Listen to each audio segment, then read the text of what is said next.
अस्सलाम वालेकुम जी। उम्मीद करना कि सारे ठीक हो दे। अच्छा जी, इसके ਦਾ दूसरा पार्ट और ਉਹ ਸਟੂਡੈਂਟ ਜਿਨ੍ਹਾਂ ਨੇ ਥਿਊਰੀ ਪਾਸ ਕਰ ਲਈ ਹੈ, ਪੀਡੀਐਫ ਮਿਲ ਗਿਆ, ਮੇਰੇ WhatsApp ਨੰਬਰ ਤੇ ਆਪਣਾ ਪੀਡੀਐਫ ਸੈਂਡ ਕਰ ਦਿਓ ਤਾਂ ਕਿ ਦੂਸਰਿਆਂ ਦੋਸਤਾਂ ਨਾਲ ਵੀ ਸ਼ੇਅਰ ਹੋ ਜਾਏ। ਔਰ ਨਵੇਂ ਸਟੂਡੈਂਟ ਵਾਸਤੇ ਵੀ ਕੋਰਸ ਜਿਹੜਾ ਹੈ ਚੇਂਜ ਕੋਈ ਨਹੀਂ ਹੋਇਆ, ਇਹੀ ਕੋਰਸ ਹੈ, ਪੂਰੇ ਦਾ ਪੂਰਾ ਕੋਰਸ ਹੈ ਇਸ ਚੈਨਲ ਤੇ ਮੌਜੂਦ ਹੈ ਔਰ ਪੂਰੇ ਦਾ ਪੂਰਾ ਫ੍ਰੀ ਹੈ। ਤੁਹਾਡੀ ਤਿਆਰੀ ਬਿਲਕੁਲ ਫ੍ਰੀ ਹੋ ਜਾਏਗੀ। ਸਿਰਫ ਐਪਲੀਕੇਸ਼ਨ ਵੈਬ ਪਤਨ ਤੇ ਕਰਨੀ ਜੇ ਗੂਗਲ ਤੋਂ ਡਾਊਨਲੋਡ ਹੋਵੇਗੀ ਐਂਡਰੋਇਡ ਫੋਨ ਦੇ ਵਿੱਚ। ਅਗਰ ਤੁਹਾਡੇ ਕੋਲ ਆਈਫੋਨ ਹੈ ਤੇ ਫਿਰ ਤੁਸੀਂ ਇਹ ਵਾਲੀ ਐਪਲੀਕੇਸ਼ਨ ਆਨਲਾਈਨ ਯੂਜ਼ ਕਰ ਸਕਦੇ ਹੋ। ਠੀਕ ਹੈ ਜੀ। ਔਰ ਸਟਾਰਟਿੰਗ ਦੇ ਵਿੱਚ ਕਾਫੀ ਸਾਰੇ ਸਵਾਲ ਆਉਂਦੇ ਨੇ ਜ਼ਿਹਨ ਦੇ ਵਿੱਚ ਵੀ ਮੈਨੂੰ ਕਿਸੇ ਕੋਲ ਲਾਈਵ ਪੜ੍ਹਨਾ ਚਾਹੀਦਾ ਹੈ, ਉਹਦੀ ਤੁਹਾਨੂੰ ਮੈਂ ਦੱਸ ਦੇਵਾਂ ਕੋਈ ਜ਼ਰੂਰਤ ਨਹੀਂ। ਮੈਨੂੰ ਬੁੱਕ ਲੈਣੀ ਚਾਹੀਦੀ ਹੈ, ਉਹਦੀ ਵੀ ਕੋਈ ਜ਼ਰੂਰਤ ਨਹੀਂ। ਮੈਨੂੰ ਇਹ ਤੋਂ ਸਮਝ ਨਹੀਂ ਆ ਰਹੀ, ਮੈਨੂੰ ਕਿਸੇ ਹੋਰ ਤੇ ਪੜ੍ਹਨਾ ਚਾਹੀਦਾ ਹੈ। ਚਲੋ ਇਹ ਨਹੀਂ ਮੈਂ ਕਹਿੰਦਾ ਵੀ ਤੁਸੀਂ ਕਿਧਰ ਹੋਰ ਤੋਂ ਨਾ ਪੜ੍ਹੋ, ਲੇਕਿਨ ਮੈਂ ਚੀਜ਼ਾਂ ਦੱਸ ਰਿਹਾ ਜਿਹੜੀਆਂ ਸਟਾਰਟਿੰਗ ਵਿੱਚ ਜ਼ਿਹਨ 'ਚ ਹੁੰਦੀਆਂ ਨੇ। ਤੇ ਮੈਨੂੰ ਕਿਧਰ ਹੋਰ ਪੜ੍ਹਨਾ ਚਾਹੀਦਾ ਹੈ, ਠੀਕ ਹੈ, ਉਹਦੀ ਵੀ ਕੋਈ ਜ਼ਰੂਰਤ ਨਹੀਂ, ਕਿਉਂਕਿ ਪਹਿਲੇ 2-4 ਦਿਨ ਹਫਤਾ ਇਹ ਮੁਸ਼ਕਲ ਹੁੰਦਾ ਹੈ, ਸਮਝ ਨਹੀਂ ਆਉਂਦੀ, ਬਿਲਕੁਲ ਜ਼ੀਰੋ ਵੀ ਕਈਆਂ ਬੰਦਿਆਂ ਨੂੰ ਜ਼ੀਰੋ ਸਮਝ ਆਉਂਦੀ ਹੈ। ਤੇ ਇਹ ਚੀਜ਼ ਨਾਰਮਲ ਹੈ, ਸਭ ਨਾਲ ਹੁੰਦੀ ਹੈ, ਇਸ ਚੀਜ਼ ਤੋਂ ਪਰੇਸ਼ਾਨ ਨਹੀਂ ਹੋਣਾ। ਜੈਸੇ ਜੈਸੇ 2-4 ਦਿਨ ਗੁਜ਼ਰਨ ਦੇ ਤੁਹਾਨੂੰ ਆਪਣੇ ਆਪ ਸਮਝ ਆਉਣੀ ਸ਼ੁਰੂ ਹੋ ਜਾਏਗੀ। ਠੀਕ ਹੈ ਜੀ। ਤੇ ਚਲੋ ਜੀ, ਬਾਕੀ ਦਾ ਸਕੇਦਾ ਵੇਖਦੇ ਹਾਂ। 16 number, il conducente deve regolare la velocità, ਕਹਿੰਦਾ ਡਰਾਈਵਰ ਸਪੀਡ ਨੂੰ ਰੈਗੂਲਰ ਕਰੇ, ਐਡਜਸਟ ਕਰੇ in relazione ਹਿਸਾਬ ਦੇ ਨਾਲ alla marca dei pneumatici, ਟਾਇਰਾਂ ਦੇ ਮਾਰਕੇ ਦੇ ਹਿਸਾਬ ਨਾਲ। ਫਾਲਸੋ।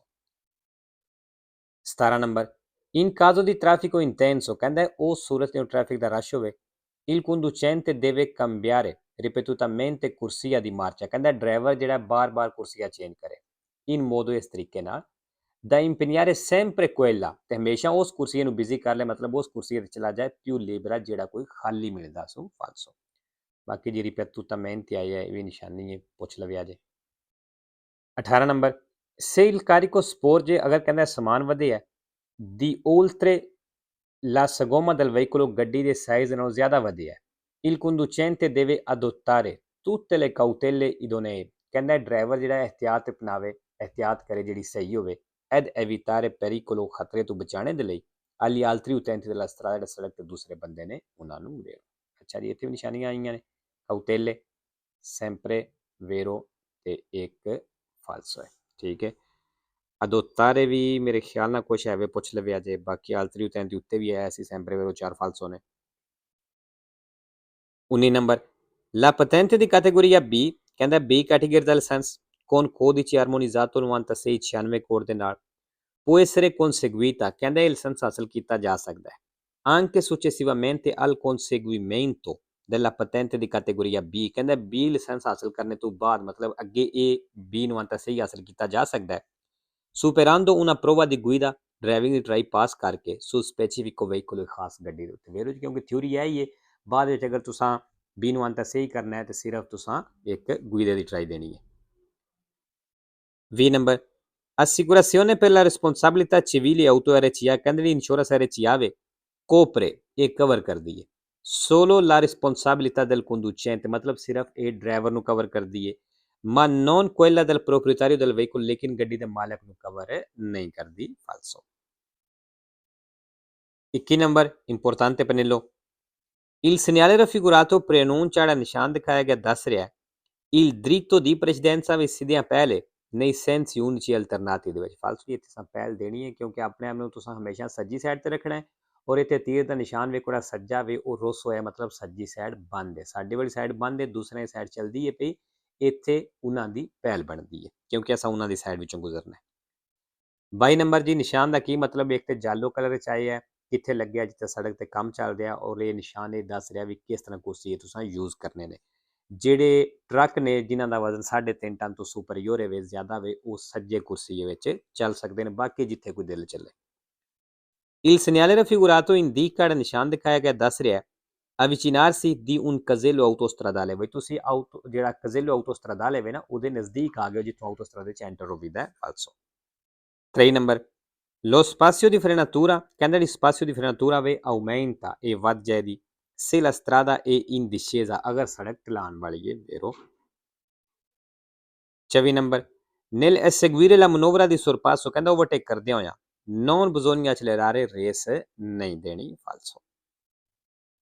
5 ਨੰਬਰ ਜੀ, ਬੈਲਟ ਦਾ ਚਿੰਤੂਰੇ ਵਾਲਾ ਨਿਸ਼ਾਨ ਆ ਗਿਆ, ਤਾਂ ਸਪੀਆ ਰੋਸੋ ਕਲਰ ਦਾ ਹੁੰਦਾ ਹੈ ਤੇ ਚਲਦੀ ਹੋਈ ਗੱਡੀ ਦਾ ਇਹ ਵੀ ਆਨ ਨਹੀਂ ਹੋਣਾ ਚਾਹੀਦਾ, ਕਿਉਂਕਿ ਜ਼ਹਿਰੀ ਗੱਲ ਹੈ ਜਦੋਂ ਗੱਡੀ बहना जे तुसां बेल्ट लाजमी लाना है।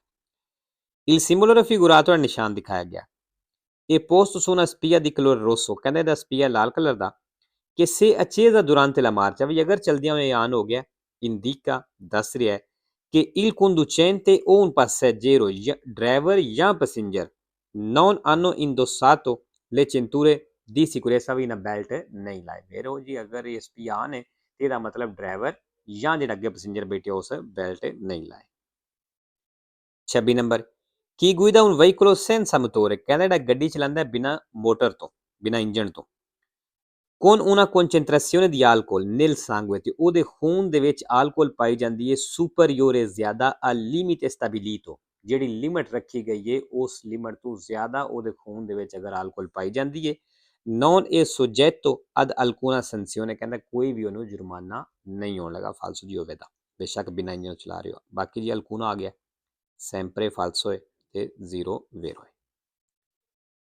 27 ਨੰਬਰ ਕੀ fa uso di catene, ਕਹਿੰਦਾ ਜਿਹੜੇ ਕਤੇਨਿਆਂ ਦਾ ਇਸਤੇਮਾਲ ਕਰਦਾ ਹੈ ਦਾ ਨੇਵ ਜਿਹੜੇ ਬਰਫ਼ ਵਾਲੇ ਹੁੰਦੇ ਨੇ non omologate, ਬਈ ਕਤੇਨੇ ਇਸਤੇਮਾਲ ਕਰਦਾ non omologate ਜਿਹੜੇ ਮਨਜ਼ੂਰ ਸ਼ੁਦਾ ਨਹੀਂ, ਪਾਸ ਨਹੀਂ, ਇਹ sanzionabile, ਕਹਿੰਦਾ ਉਹਨੂੰ ਜੁਰਮਾਨਾ ਹੋਵੇਗਾ come se ne fosse sprovvisto, ਵੀ ਇਸ ਤਰ੍ਹਾਂ ਹੋਵੇਗਾ ਜੁਰਮਾਨਾ ਹੋਵੇਗਾ ਜਿਸ ਤਰ੍ਹਾਂ ਉਹਨੇ ਇਸਤੇਮਾਲ ਹੀ ਨਹੀਂ ਕੀਤੇ। ਫੇਰ ਮਸਲਨ ਇੱਕ ਜਗ੍ਹਾ ਵੇ ਉਹਨਾਂ ਲਾਗੂ ਕੀਤਾ ਵੀ ਇੱਥੇ ਕਤੇਨੇ ਲਾਜ਼ਮੀ ਇਸਤੇਮਾਲ ਕਰਨ ਬਰਫ਼ ਵਾਲੇ, ਤੁਸੀਂ ਕਤੇਨੇ ਤੇ ਇਸਤੇਮਾਲ ਕਰਦੇ ਹੋ ਲੇਕਿਨ ਤੁਸੀਂ ਜਿਹੜੇ ਤੁਹਾਡੀ ਗੱਡੀ ਵਾਸਤੇ ਨਹੀਂ, ਗੱਡੀ ਦੇ ਟਾਇਰਾਂ ਦੇ ਸਾਈਜ਼ ਦੇ ਨਹੀਂ, ਤੁਸੀਂ ਉਹ ਇਸਤੇਮਾਲ ਕਰ ਲੈਂਦੇ ਹੋ ਤੇ ਫਿਰ ਕਹਿੰਦੇ ਉਸੇ ਤਰ੍ਹਾਂ ਦੀ ਜੁਰਮਾਨਾ ਹੋਵੇਗਾ ਜਿਸ ਤਰ੍ਹਾਂ ਤੁਸੀਂ ਇਸਤੇਮਾਲ ਕੀਤਾ ਹੀ ਨਹੀਂ। 28 ਨੰਬਰ il segnale raffigurato ਨਿਸ਼ਾਨ ਦਿਖਾਇਆ ਗਿਆ impone, ਕਹਿ ਰਿਹਾ uso della massima prudenza, ਕਿ ਜ਼ਿਆਦਾ ਇhtiyat ਇਸਤੇਮਾਲ ਕਰਨੀ ਜੇ al fine di evitare incidenti, accident ਤੋਂ ਬਚਣੇ ਦੇ ਲਈ vero। 29 number il segnale raffigurato ਨਿਸ਼ਾਨ ਦਿਖਾਇਆ ਗਿਆ e posto in corrispondenza, ਕਹਿੰਦਾ ਇਹ ਨਿਸ਼ਾਨ ਬਿਲਕੁਲ ਉੱਤੇ ਲੱਗਿਆ delle strisce del attraversamento ciclabili, ਜਿਹੜੀ ਸਾਈਕਲ ਦੀ ਕ੍ਰਾਸਿੰਗ ਹੁੰਦੀ ਹੈ ਉਹਦੇ ਉੱਤੇ ਲੱਗਿਆ vero। 3 ਨੰਬਰ lo spazio di frenatura, ਕਹਿੰਦਾ ਜਿਹੜੀ spazio di frenatura ਵੇ ਇਹ quello ਉਹ ਵਾਲੀ ਹੁੰਦੀ ਹੈ percorso dall'inizio della frenata, ਵਿੱਚ ਜਿੱਥੋਂ ਬ੍ਰੇਕ ਸ਼ੁਰੂ ਹੁੰਦੀ ਹੈ al arresto del veicolo, ਤੇ ਗੱਡੀ ਦੇ ਰੁਕਣੇ ਤੱਕ, ਕਹਿੰਦਾ ਇਹ ਹੁੰਦੀ ਹੈ spazio di frenatura vero। ਮਸਲਨ ਅਸਾਂ ਇੱਥੋਂ ਬ੍ਰੇਕ ਲਾਣੀ ਸ਼ੁਰੂ ਕੀਤੀ ਹੈ, ਅੱਗੇ ਅਸੀਂ ਜਾ ਕੇ ਤੁਸੀਂ ਕਰ ਲਓ 20 ਮੀਟਰ ਅੱਗੇ ਜਾ ਕੇ ਅਸੀਂ ਰੁਕ ਗਏ ਹਾਂ, ਇੱਥੋਂ ਲੱਗ ਕੇ ਉਹ 20 ਮੀਟਰ ਜਿਹੜਾ ਫਾਸਲਾ ਹੋਇਆ ਹੈ ਉਸ ਫਾਸਲੇ ਨੂੰ ਆਖਦੇ ਨੇ ਸਪਾਸੀਓ ਦੀ ਫਰੇਨਾਤੂਰਾ। ਠੀਕ ਹੈ ਜੀ, ਤੇ ਲੋ ਜੀ ਅੱਜ ਦੀ ਵੀਡੀਓ ਤੇ ਖਤਮ ਕਰਨੇ, ਇਨਸ਼ਾਅੱਲਾ ਮਿਲਦੇ ਹਾਂ ਨੈਕਸਟ ਵੀਡੀਓ ਤੇ। ਓਕੇ ਜੀ, ਅੱਲਾ ਹਾਫਿਜ਼।